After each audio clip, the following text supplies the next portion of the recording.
महर्षि जमदग्नि रेणुकांकु विवाह करी जमुना नदी कूଳରେ बास करुथिले। रेणुकांक पुत्र थिले भगवान परशुराम। एकदा जमदग्निंक आश्रम उपरे आक्रमण करबाकु लागिले कीर्तबीर्य। एई कीर्तबीर्यंक सहस्र बाहु थिबारु तांकर अन्य नाम थिला सहस्रार्जुन। सहस्रार्जुन जे केवल क्षत्रिय थिले ताहा नुहे, से अहंकारी भी थिले। ऋषि जमदग्निंक आश्रम उपरे आक्रमण करिबार कारण थिला सर्वगुण संपन्ना कामधेनुको हरण करिबा। क्रोधर वशवर्ती होई सहस्रार्जुन ऋषि जमदग्निंक मस्तक छेदन करिबारु पत्नी रेणुका पुत्र परशुरामଙ୍କ सामनारे 21 थर मुंड पिटी समस्त घटना वर्णना करिथिले। एहा परे परशुराम 21 थर क्षत्रिय निधन पाई माता रेणुकांक पाखरे प्रतिज्ञा करी सहस्रार्जुनर पुत्र मानंको हत्या करिबा पाई जेउ ठाकुराणी को तपस्या करी वरप्राप्ति होइथिले से ठाकुराणी हेउछंती मां भट्टारिका।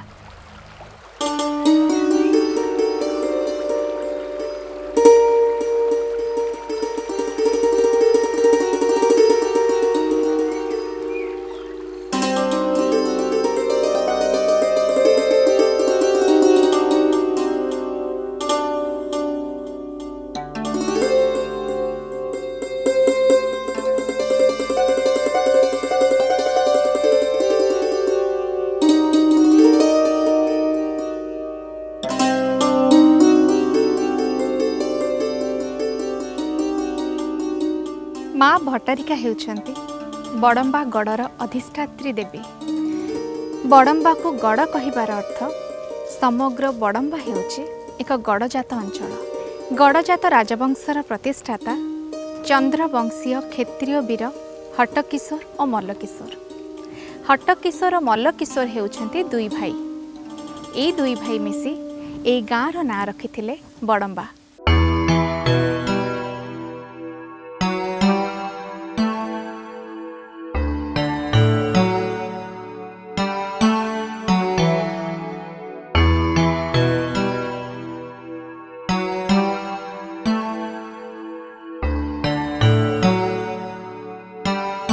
आमे आज आसी पहुँचीचु बड़म्बार माँ भट्टारिका पीठरे।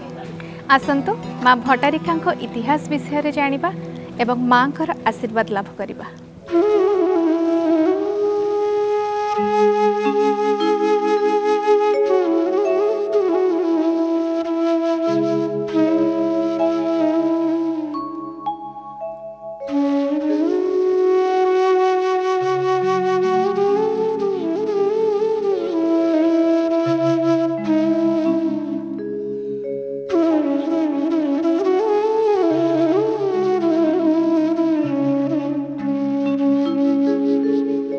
भृगुपति परशुराम को शक्ति थिला तांक कांधरे थिबा धनु।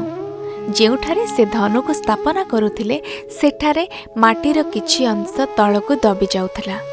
किंतु आश्चर्यर कथा एई स्थान रे धनुर शक्ति पराजित होइथिला। जेणु माँ स्वयं हेउछंती शक्ति स्वरूपिणी।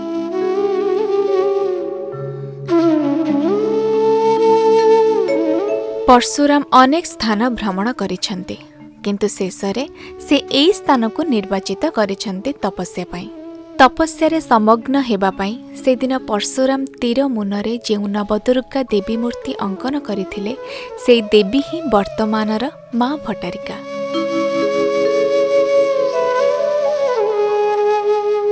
माँ भट्टारिका एपरी नामकरण स्वतंत्र मने हुए। भृगुपति परशुराम भट्ट मानकर अर्थात क्षेत्रीय मानकर विनाश पाई माँ को पाखरु वरप्राप्ति करथिले। एणु स्वयं परशुराम माँ को नाँ रखिथिले भट्टारिका।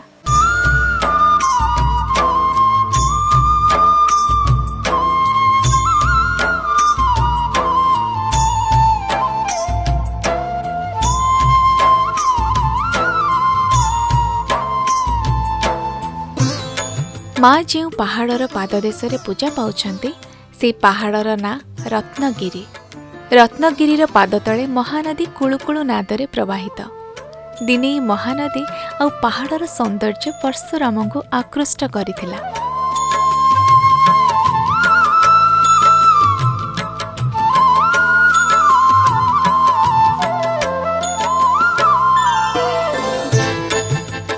कटक जिलार बड़म्बार अधिष्ठात्री देवी माँ भट्टारिका महानदी कूलर रत्नगिरी पर्वतर पाददेश माँ भट्टारिका विराजमान।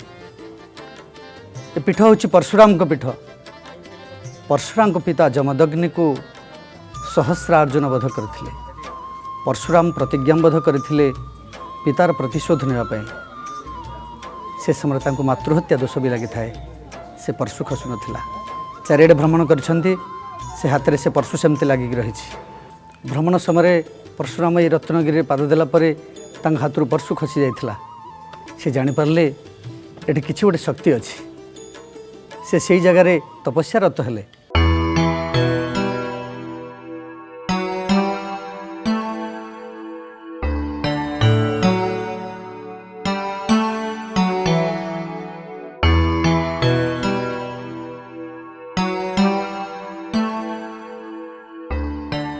राजवंशर आराध्य देवी होउछन्ते माँ भट्टारिका।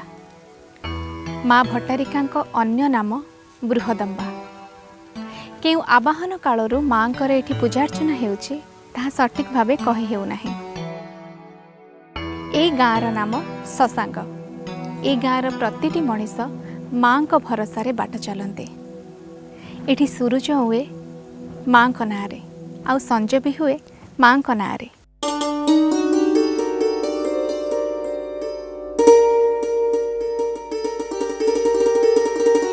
इतिहासରୁ जणाजाए बड़म्बा राजवंशर प्रतिष्ठाता हट्ट आउ मल्ल ए दुई भाईଙ୍କ उपरे खुशी होई ओडिशार गणपति नरसिंहदेव तांकु दुईटी गाँ दान देथिले।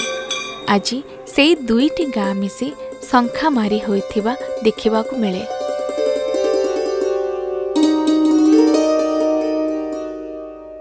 माँ को मंदिर को देखिले जे केही प्राचीनता को मने पकई कहि पारे। यह 1300 शताब्दीर मध्यवर्ती समय जो समय रे राजा हट्ट और मल्लंक द्वारा माँ को पाई एक ऐतिहासिक मंदिर निर्माण करथिले।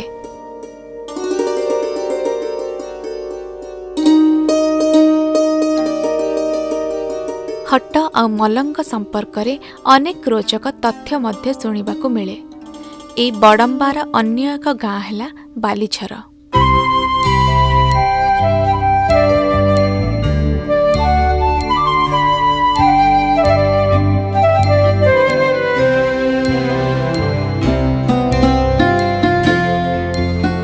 बालीछरु मिलिथिबा ताम्रफलकर विवरणी अनुजाई बड़म्बा 10म शताब्दी रे केसरी राज्यर अंतर्भुक्त थिला। तार 300 वर्ष परे हट्ट आउ मल्ल ए गाँर शासक होइथिले एवं माँ को मंदिर निर्माण पई कल्पना करिथिले।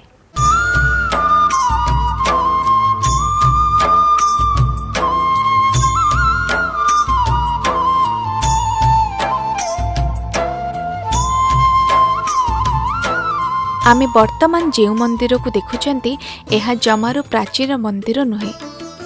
माँ भट्टारिका पुराणा मंदिर अक्षुण्ण थिले निर्दिष्ट काल निरूपण करिबा संभव होई पारिथांता। आमको अनुभव हेउची माँकर पूर्व कीर्तिराजी महानदी गर्भरे विलुप्त प्राय।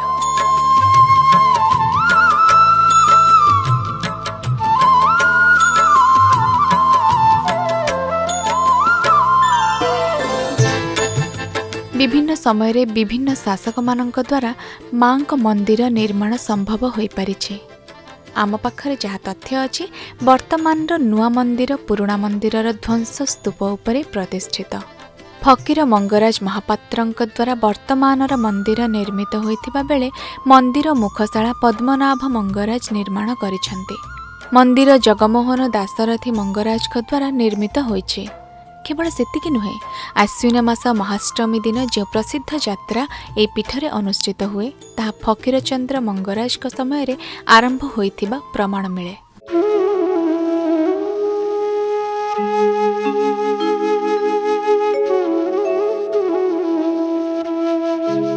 माँ का प्राचीन मंदिर महानदी गर्भरे भुसुड़ी पड़िबा बेले सेवक माने पीठर मुख्य देवता को निरापद स्थान को नहीं आसीथिले। ମାଙ୍କ ମନ୍ଦିରକୁ ମହାନଦୀ ଗ୍ରାସରୁ ରକ୍ଷା କରିବା ପାଇଁ ଅତୀତରେ ଯେଉଁ ପଥର ବନ୍ଧ ନିର୍ମିତ ହୋଇଥିଲା ତାହା ଭୁଷୁଡ଼ି ପଡ଼ିବାରୁ ସମ୍ଭବତଃ 1925 ବେଳକୁ ତତ୍କାଳୀନ ରାଜା ନାରାୟଣ ଚନ୍ଦ୍ର ମଙ୍ଗରା ଚୂନ ପଥରରେ ଏକ ସୁଦୃଢ଼ ପଥର ପାହାଚ ନିର୍ମାଣ କରିଥିଲେ। ମନ୍ଦିର ସାମ୍ନାରେ ମହାନଦୀ ଗର୍ଭ ଆଡ଼କୁ ଯେଉଁ ପଥର ପାହାଚ ଦେଖିବାକୁ ମିଳୁଛି ଏସବୁ ପ୍ରାଚୀନ ମନ୍ଦିରର ଭାସ୍କର୍ଯ୍ୟର ଖୋଦନ କଳା ବ୍ୟତୀତ ଅନ୍ୟ କିଛି ନୁହେଁ। ମାଙ୍କ ମନ୍ଦିର 3ଟି ପର୍ଯ୍ୟାୟରେ ନିର୍ମିତ: ବିମାନ, ମୁଖଶାଳା, ମୋହନ। ମୋହନରେ ଦେବୀଙ୍କର ବାହନ ଥିବାବେଳେ ବିମାନରେ ଦେବୀଙ୍କର ଆସ୍ଥାନ ବିଦ୍ୟମାନ। ମୁଖ୍ୟ ମନ୍ଦିର ଚାରିପାଖରେ ମା ଭଟ୍ଟାରିକାଙ୍କ ପାର୍ଶ୍ୱ ଦେବତାଗଣ ଆସୀନ। ମାଙ୍କ ପାର୍ଶ୍ୱ ଦେବତାଙ୍କ ମଧ୍ୟରେ ଏଠାରେ ପୂଜା ପାଉଛନ୍ତି ସୂର୍ଯ୍ୟ, ଦୁର୍ଗା, ଗଣେଶ ଓ କୁବେର।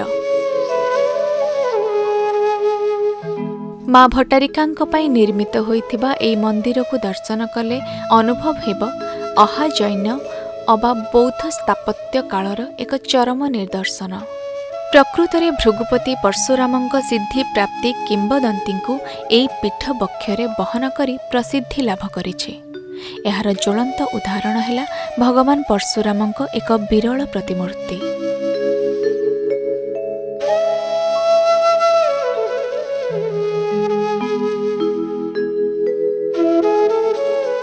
ମା ଭଟ୍ଟାରିକାଙ୍କ ପୀଠ ଅନେକ ଦୃଷ୍ଟିରୁ ସ୍ୱତନ୍ତ୍ର ପରି ମନେ ହୁଏ। ଏହି ପୀଠର ସ୍ୱତନ୍ତ୍ରତା ହେଉଛି ଅନ୍ୟ ଦେବୀ ମନ୍ଦିରରେ ସତୀଙ୍କର ବିଭିନ୍ନ ଅଙ୍ଗ ପତିତ ହେଉଥିବା ବେଳେ ମା ଭଟ୍ଟାରିକାଙ୍କ ମନ୍ଦିରରେ ମା ସତୀଙ୍କର ସର୍ବଦା ଆତ୍ମା ବିଦ୍ୟମାନ। ସେଇଥିପାଇଁ ଏହି ମନ୍ଦିରକୁ ଯୋଗପୀଠ ବୋଲି କୁହାଯାଏ।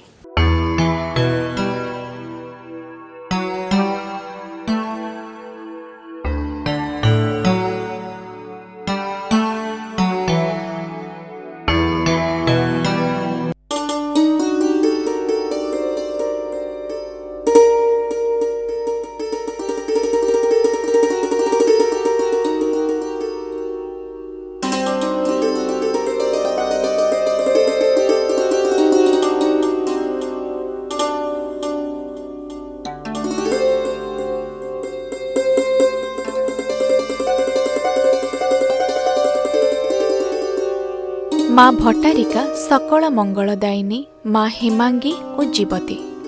ନାନାବଦ୍ଧ ଅଳଙ୍କାରରେ ମା ଶୋଭିତା। ମାଙ୍କର ଦକ୍ଷିଣ ହସ୍ତ ବରଦ ମୁଦ୍ରା, ବାମ ହାତରେ ମା ଧରିଛନ୍ତି ପଦ୍ମଫୁଲ। ପୂଜକମାନେ ପୂଜା ସମୟରେ ମା ରାଜରାଜେଶ୍ୱରୀ ମହାମାୟା ତ୍ରିପୁରା ସୁନ୍ଦରୀ ସିଦ୍ଧି ଭଟ୍ଟାରିକା ବୋଲି ଉଚ୍ଚ ସ୍ୱରରେ ଉଚ୍ଚାରଣ କରିଥାନ୍ତି। ପୂଜକମାନେ ପୂଜା ସମୟରେ ମାଙ୍କ ପାଖରେ ଯେଉଁ ମନ୍ତ୍ର ପଢ଼ିଥାନ୍ତି ସେଥିରେ ମାଙ୍କର ସଂକ୍ଷିପ୍ତ ନାଁ ଭଟ୍ଟାରିକା ତ୍ରିପୁରା ଉଲ୍ଲେଖ ଥିବା ଦେଖିବାକୁ ମିଳେ।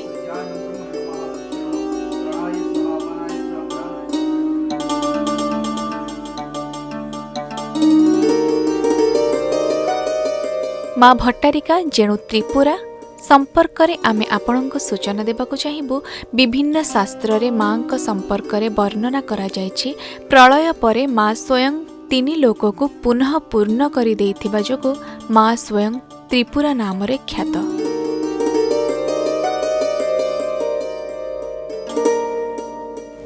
ଆମ ପାଖରେ ଯାହା ସୂଚନା ଅଛି, ମା ଏଠାରେ 16 ରୂପରେ ପୂଜା ପାଉଛନ୍ତି।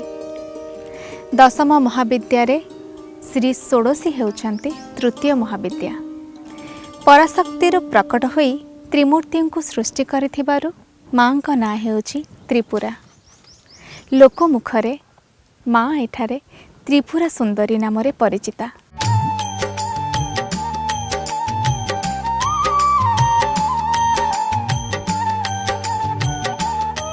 ମା ଭଟ୍ଟାରିକାଙ୍କୁ ରନ୍ଧା ଖିଚୁଡ଼ି ଆଉ ମାଛ ଭୋଗ ଅର୍ପଣ କରାଯାଏ। ଏଠାକୁ ଆସୁଥିବା ପ୍ରତ୍ୟେକ ଭକ୍ତ ମହାନଦୀରେ ମାଛ ଧରୁଥିବା ଧୀବରମାନଙ୍କୁ ଦେଖି ଆନନ୍ଦ ଲାଭ କରନ୍ତି।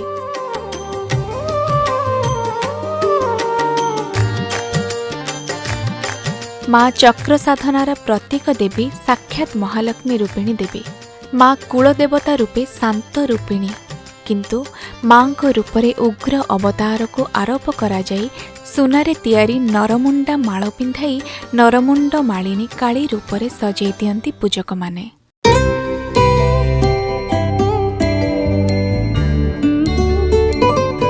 ମା ଯେଣୁ ଶ୍ରୀଚକ୍ର ଉପରେ ଅଧିଷ୍ଠାତା, ମାଙ୍କର ଅନ୍ୟ ନାମ ଚକ୍ରେଶ୍ୱରୀ। ଏହାର ପ୍ରମାଣ ସ୍ୱରୂପ ଚକ୍ରର ପ୍ରଥମ ଆବରଣଠାରୁ ସପ୍ତମ ପର୍ଯ୍ୟନ୍ତ ରୂପଭେଦ, ବୀଜମନ୍ତ୍ର, ନାମ ଇତ୍ୟାଦି ଗୁଣଗୁଡ଼ିକ ଦେବୀଙ୍କ ବିଭିନ୍ନ ପୂଜାରେ ବ୍ୟବହୃତ ହୋଇଥାଏ। ଶାସ୍ତ୍ର ମା ଭଟ୍ଟାରିକାଙ୍କୁ କେବଳ ତ୍ରିପୁରା ସୁନ୍ଦରୀ ବୋଲି ସମ୍ବୋଧନ କରିନାହାନ୍ତି। ମା ମଧ୍ୟ ସ୍ୱୟଂ ତ୍ରିପୁରାବାସିନୀ, ତ୍ରିପୁରାଶ୍ରୀ, ତ୍ରିପୁରା ମାଳିନୀ, ତ୍ରିପୁରା ସିଦ୍ଧି, ତ୍ରିପୁରା ଜନନୀ, ତ୍ରିପୁରା ଭୈରବୀ ଆଉ ସର୍ବକାମ ସିଦ୍ଧି। ମା ଭଟ୍ଟାରିକାଙ୍କୁ ଏଠାରେ ତନ୍ତ୍ରର ଦେବୀ ଭାବରେ ଗ୍ରହଣ କରାଯାଏ। ତାନ୍ତ୍ରିକ ପ୍ରୟୋଗକୁ ଭିତ୍ତି କରି ପଞ୍ଚମକାରରେ ପୂଜା ପଦ୍ଧତି ପ୍ରବର୍ତ୍ତନ କରାଯାଏ। ଯନ୍ତ୍ର ମାଧ୍ୟମରେ ମାଙ୍କର ଅଧିଷ୍ଠାନ, ଯନ୍ତ୍ର ମଧ୍ୟସ୍ଥ ବିନ୍ଦୁ ହିଁ ସ୍ୱୟଂ ମା ତ୍ରିପୁରା।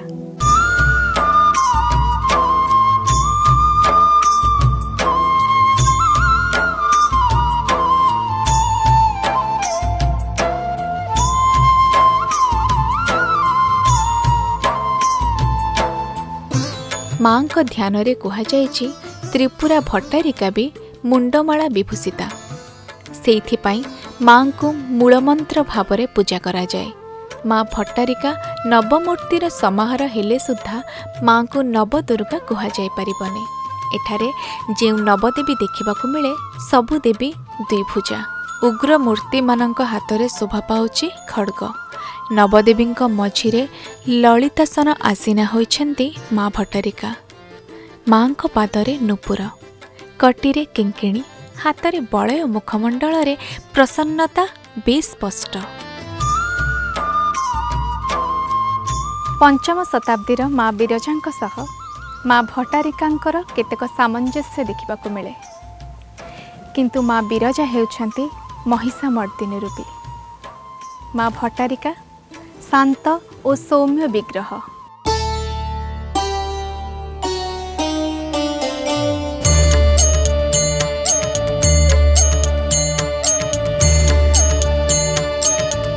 ମା ବାମ ହାତରେ ଧରିଛନ୍ତି ପଦ୍ମ। ପଦ୍ମ ହେଉଛି ଜ୍ଞାନର ପ୍ରତୀକ। ଦକ୍ଷିଣ ହାତରେ ସନ୍ତାନମାନଙ୍କର ସକଳ କାମନାକୁ ପୂର୍ଣ୍ଣ କରି ବରଦା ମୁଦ୍ରା ମାଧ୍ୟମରେ ମାତୃ ହୃଦୟର ସ୍ନେହ ଓ କୋମଳତା ବାଣ୍ଟୁଛନ୍ତି ମା ଭଟ୍ଟାରିକା। ମାଙ୍କର ଏହି ସୌମ୍ୟ ମୂର୍ତ୍ତି ପ୍ରାକ୍ ଗୁପ୍ତକାଳର ବୋଲି ଅନୁମାନ କରିହୁଏ। ମାଙ୍କ ପୀଠରେ ଥିବା ଏକାଧିକ ପ୍ରାଚୀନ ମୂର୍ତ୍ତିଗୁଡ଼ିକୁ ଦର୍ଶନ କଲେ ଅନୁଭବ କରିହୁଏ ଏ ସମସ୍ତ ମୂର୍ତ୍ତି ଷଷ୍ଠ କିମ୍ବା ସପ୍ତମ ଶତାବ୍ଦୀର। ମାଙ୍କ ପାଦୁକା ସ୍ତମ୍ଭ ଉପରେ ସ୍ଥାପିତା ହୋଇଛନ୍ତି ମହିଷାମର୍ଦିନୀ ମା ଦୁର୍ଗା। ମା ଦୁର୍ଗାଙ୍କର ନିମ୍ନ ଭାଗରେ କଙ୍କଆଳି ମୂର୍ତ୍ତି ଅଧିଷ୍ଠିତା। ମାଙ୍କ ପାଖରେ ସମସ୍ତ ସମର୍ପିତ ବଳି କଙ୍କାଳିକୁ ହିଁ ପ୍ରାଦପ୍ତ ହୁଏ।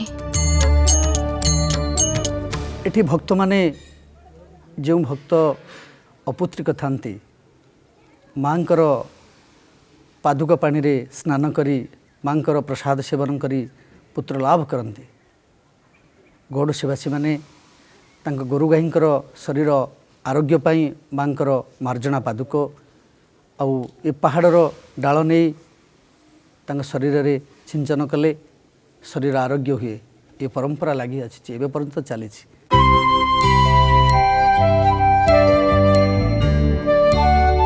ମା ଭଟ୍ଟାରିକାଙ୍କ ପାଖରେ ଅନେକ ଦିନ କଂସା ପାତ୍ରରେ ଆମିଷ ଭୋଗ କରାଯାଏ।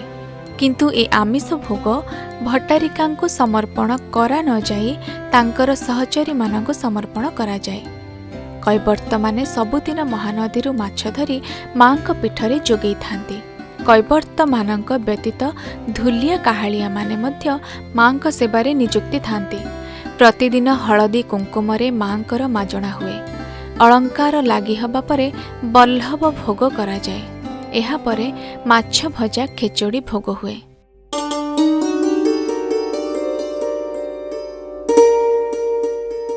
ଦ୍ୱିପ୍ରହର ସମୟରେ ଅନ୍ନ, ଖେଚୋଡ଼ି, ଡାଲି, ତରକାରୀ ଭୋଗ ହୁଏ। ଅପରାହ୍ନରେ ପହଡ଼ ଉଠି ପୁଣି ଥରେ ମାଙ୍କୁ ସ୍ନାନ କରାଯାଏ ଓ ଅଳଙ୍କାର ସହିତ ଚନ୍ଦନ ଲେପନ କରାଯାଏ।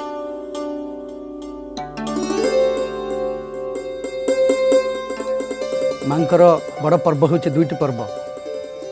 ଏକ ଆଶ୍ୱିନ ମାସ ପର୍ବ, ଶାରଦୀୟ ଦୁର୍ଗା ପୂଜା, ଚୈତ୍ର ମାସରେ ବାସନ୍ତିକ ଦୁର୍ଗା ପୂଜା।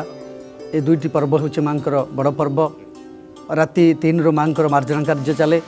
मार्जना कार्य पर माँ मंगला आलती पर 7:30 माँ बल्लभ भोग लगी हुए। बल्लभ भोग पर 10टार माँ खिचड़ी भोग, खिचड़ी एंडुरी पिठा आ माछ। वर्ष सारा दैनंदिन माछ भोग लगी हुए माँ पाखे।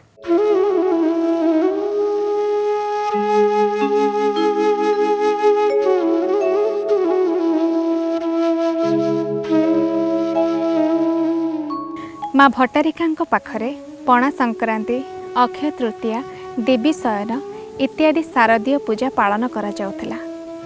किंतु कालक्रमे ए सब पूजा लोप पाईगलाणी। केवल आश्विन मासर महाष्टमी पूजा बेस आडंबर रे माँ पाखरे पूजा अर्चना करा जाए।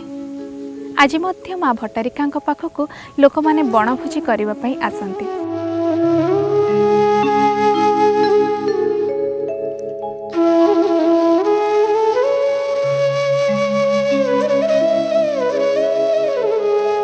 माँ भट्टारिका पीठ सतरे गोटे स्वतंत्र पीठ। एठिकार प्राकृतिक सौंदर्य, एठिकार पानी पवन सतरे खूब सुंदर। नौकार बसिबार खुशी, माँ को दर्शन करिबार आनंद सते जेमिति जीवनर बहुत किछि मिलिगला परि लगुचे। आपण माने भी थरे आसंतु माँ भट्टारिका पीठ को देखिबे, आपण को भी खूब आनंद लागिबो। आज पई एतिकी, पुणी थरे देखा हबो आउ एक सुंदर देवी पीठरे। रहुचे, नमस्कार।